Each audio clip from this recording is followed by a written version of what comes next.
Hey guys, what's up? So I don't have a training video for you guys today, and that is because I've been sick and dealing with injuries the past few weeks. So I'm going to go ahead and talk to you guys about being sick and getting injured and still training.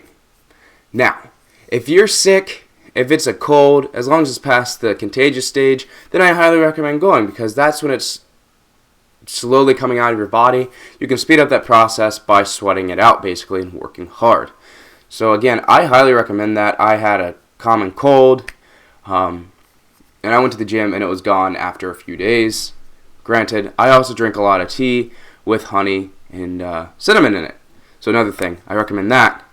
And you know your body. So if you're sick, you can go or not. You can decide if you want to go or not. If you have a headache, I recommend going actually. Put in headphones and just listen to calm music so it's not blasting heavy metal into your ears with a headache. It's nice and calm, and it's only there to block out other noises such as people slamming weights and really going ham in the gym by yelling and everything. So it's mostly just for you to be able to focus and not get a worse headache, basically. But the blood will be pushed somewhere else, so I highly recommend, if you have a headache, doing some isolation movements such as bicep curls, tricep extensions, something that will isolate one muscle and really take the blood from one place and put it in another. So that's what I recommend. Another thing, if you have strep throat, again, make sure it's passed. That's going to be a bit harder because it's actually a little bit harder to breathe, but again, do something such as isolation movements, because strep throat means it's swollen and a lot of blood's going to be put there.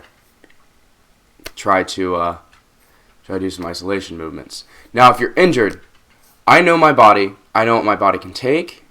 So that's all you need to know. You need to know your body's limits.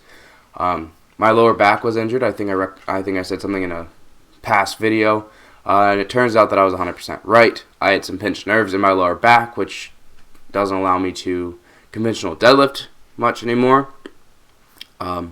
So I switched to sumo. I have more of a erect back. That allows me to still deadlift, still be able to compete. So that is my biggest thing, is can I compete? If it's something such as a shoulder injury, I highly recommend staying away from bench press, overhead press, anything that involves a lot of shoulder movement, squatting actually. Basically any compound movement or isolation movement from the shoulders, I don't recommend.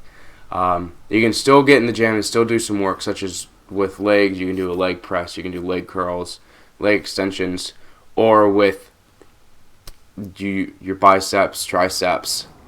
But I try to recommend not bringing a lot of shoulder movement into it. So yeah, guys, just know your bodies with injuries and with illnesses. But I recommend going to the gym still, seeing it through. But then again, that's just me, and I know my body. I've put my body through a lot. Growing up, I was dancing and singing, and I did other sports as well. So like, I would get sick, and I'd still have to put in the work and get something done. So that's basically all I got for you guys. Hope you enjoyed this video, and as always, have a good day.